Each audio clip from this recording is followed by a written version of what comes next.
Merhaba arkadaşlar, ben Derin, Derin Universe'e hoş geldiniz. Bugün hemen konuya geçiyoruz. Fallen adlı 2024'te yani daha geçen aylarda yayınlanan bir Amerikan dizisini konuşmaya başlıyoruz. Efendim bugün Fallen adlı diziyi konuşacağız. Öncelikle önümde notlar var. Dizi hakkında, dizi daha yeni Türkçe altyazı olarak girdi. Bu yüzden hemen konuşmak istedim, yorumlamak istedim. Çünkü tam bir gençlik, fantastik bilim kurgu sevenlerin izleyebileceği, sevebileceği bir iş. Evet, bugün gördüğünüz üzere arka plan vesaire her şey farklı. Dizi Lauren Kate'in aynı adlı romanından uyarlama bir dizi ve bu dizi Gold Play denilen yerde yayınlanıyor. Yayınlandı, ilk sezonu yayınlandı ve bitti. Şimdi ise ikinci sezon için çalışmalara başlandığı söyleniyor. Ama galiba daha başlanmadı çünkü tam olarak etkisi ve hani ne kadar etkileşim aldığına göre dizinin devam edip etmeyeceği belli olacak efendim. Bu dizi önceden bir filmdi. Yani önceden bir filmi yapıldı bu aynı adlı romanın. Filmi de yapılmıştı. Ben şahsen filmini hiç beğenmemiştim. Çünkü bana çok basit ve fazla asla hikayeye girmediğim, insanların motivasyonunu anlamadığım bir filmdi. Karakterlerin motivasyonunu asla anlamadığım bir filmdi. Dizinin konusundan başlayalım. Luz adlı bir genç kızımız var. Ve bu Luz'un Bakırköy diyecektim. Neyse, Bakırköy değil tabii ki de. Bakırköy değil. Bir deli, ay bu da dizinin konusu.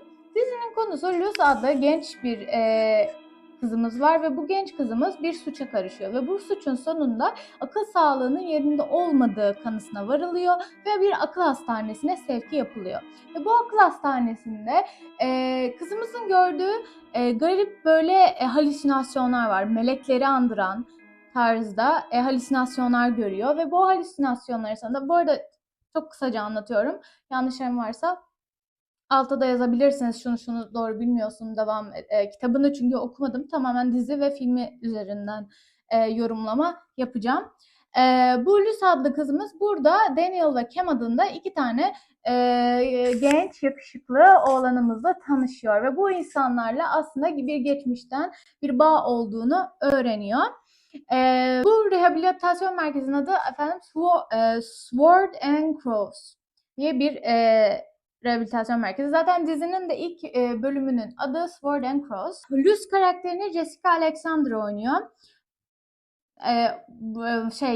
Oyunculuklara birazdan kendi açımdan değerlendireceğim. Ay, mikrofonuma vurdum. Kendi açımdan değerlendireceğim. Ama önce bir tam olarak oyuncu kadrosunun ana kadrodan 3 kişinin de adını vereyim. Daniel'ı canlandıran oyuncu Giersch Blom, Cam'i oynayan oyuncu da Timothy Ines adlı oyuncular. Bu Lauren Kate'in kitabına uyarlama demiştik. Aynı adlı romanından uyarlama ve bu aynı adlı romanı 2009 yılında basıma veriliyor ve okuyucuyla buluşuyor kitap ve çok beğeniliyor bu kitap.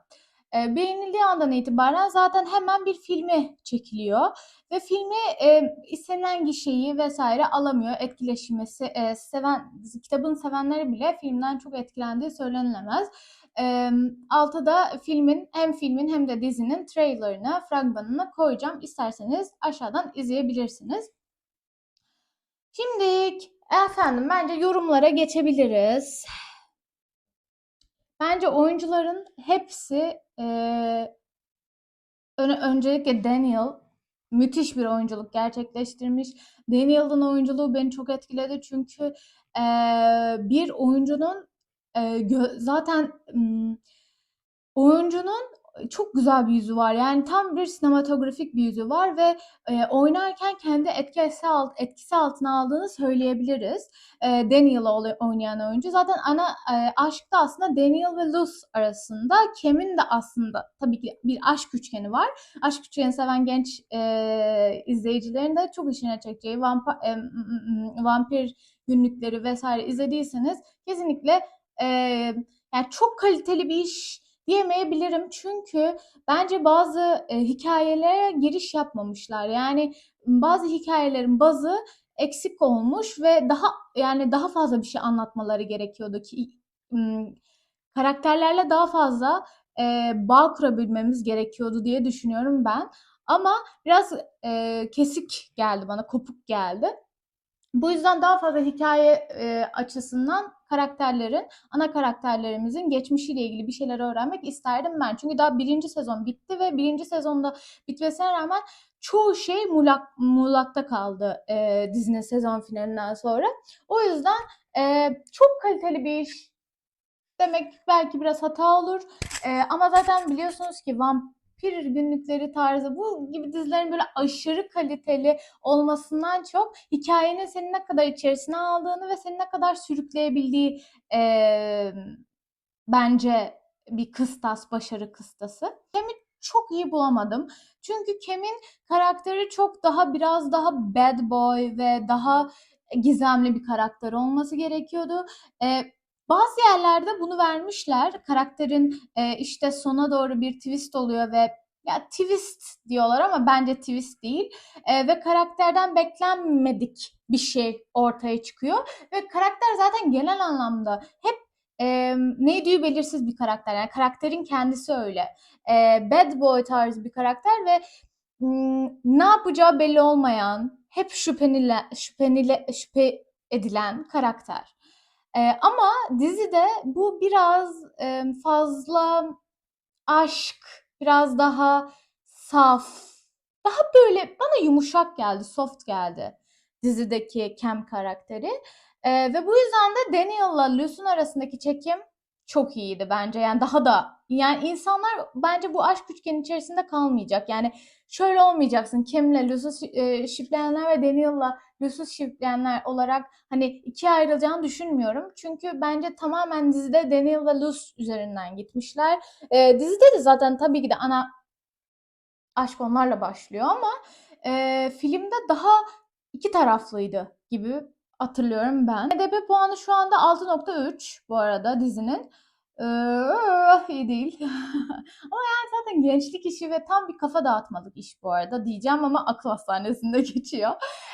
Bu arada yan karakterlerin hepsini çok beğendim. Bence hepsinin oyunculukları çok inandırıcı ve güzeldi.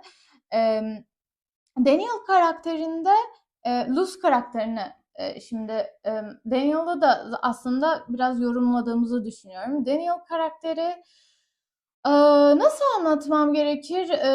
Daha sessiz, sakin gözüken ve dizinin başında olduğu yerden kurtulmaya çalışan bir karakter olarak görüyoruz ve sonrasında zaten karakterlerin hiçbiri tabii ki de burayı sevmiyorlar. Çünkü hepsi buraya zorla gönderilmişler bu rehabilitasyon merkezine ve hiçbiri burayı sevmiyorlar ama sonunda tabii bir twist oluyor sezon finaline doğru ve aşırı şok olmuyorsunuzdur belki ama e, ben kesinlikle tahmin ettiğim bir sondu. Tahmin edilebilir bir sondu. Ama kendilerince bence twist yaptıklarını düşünüyorlar. Ama kitabı okuyanlar için zaten bir şaşırtıcı bir durum yok. Kitabı okumayan ben için de söylüyorum. Ben kitabı okumadım. Benim için de ve filmi çok gerçekten sonunu bile hatırlamıyorum. O kadar sevmediğim ve nefret ettiğim bir filmdi. Bu kadar boş, bu kadar yani gerçekten tamamen vampir günlükleri vesaire onların olduğu dönem olduğu için herhalde hani aşk üçgeni var hadi yapalım falan dedikleri ve asla üstüne duymadıkları bir filmdi. Onun sonunu bile hatırlamıyorum. Neyse ben hiçbir şey yani konunun nasıl evrileceğini okumamış, önceden bilmeyen bir insan olarak ben bile çok hızlı bir şekilde tahmin ettim.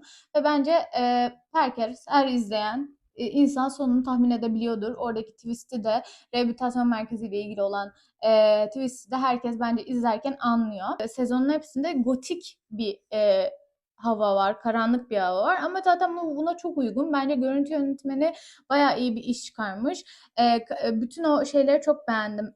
kullanılan mekanları, rehabilitasyon merkezinin bulunduğu yeri, o bölgeye ormanlık alan bence çok güzeldi. Tam böyle atmosferi iyi yansıtacak bir yerdi ve daha gotik oluyor olmasının sebeplerinden biri de zaten filmin konusu. Filmin konusu melekler vesaire gibi fantastik konularla birleşmiş bir konu olduğu için bence gotikle birleştirmek, inançlarla birleştirmek, inançların zaten gotik bir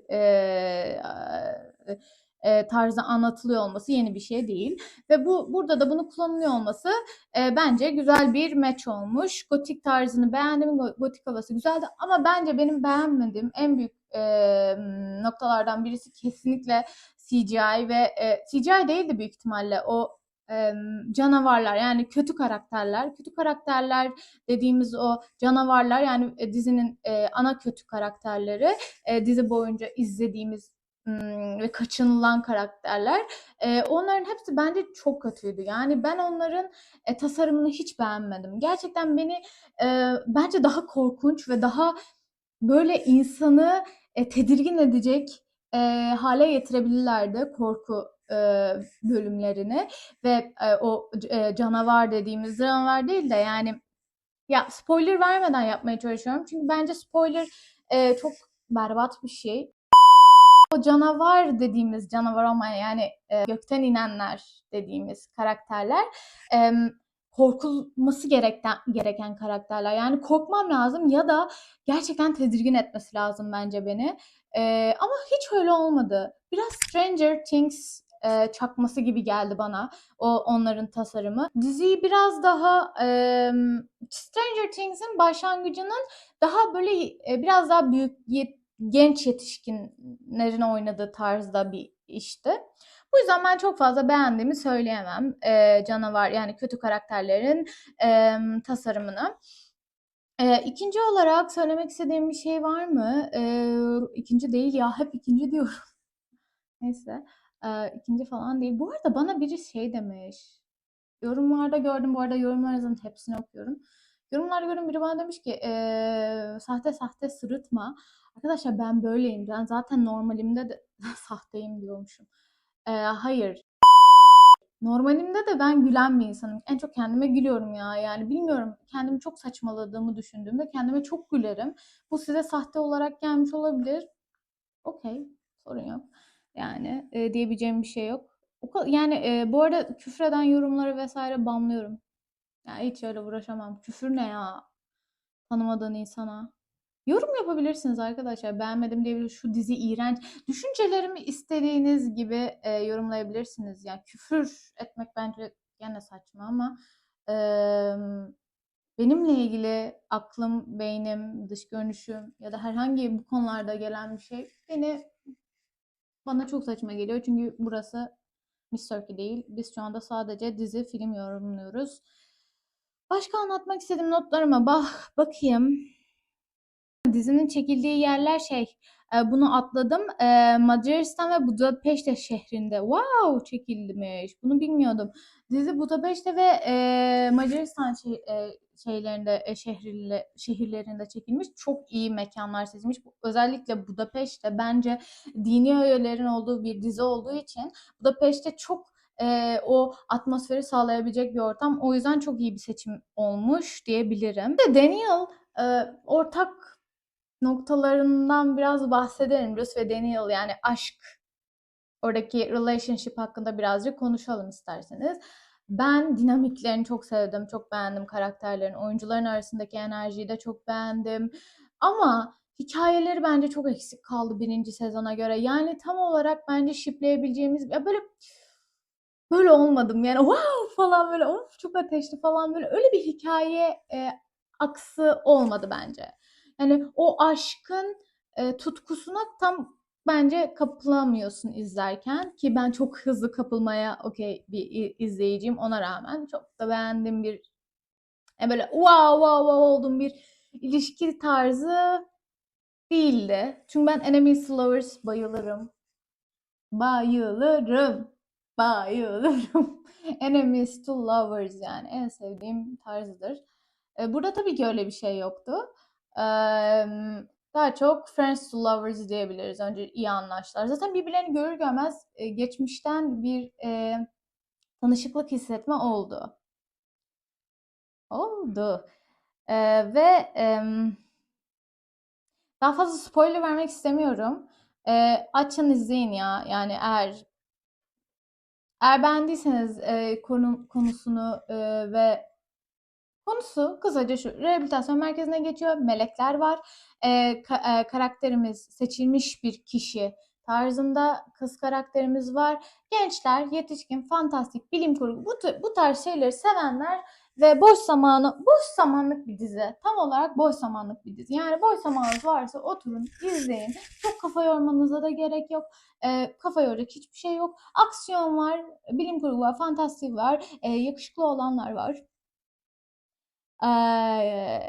Onlarla birlikte izlenebilecek bir iş diyebilirim.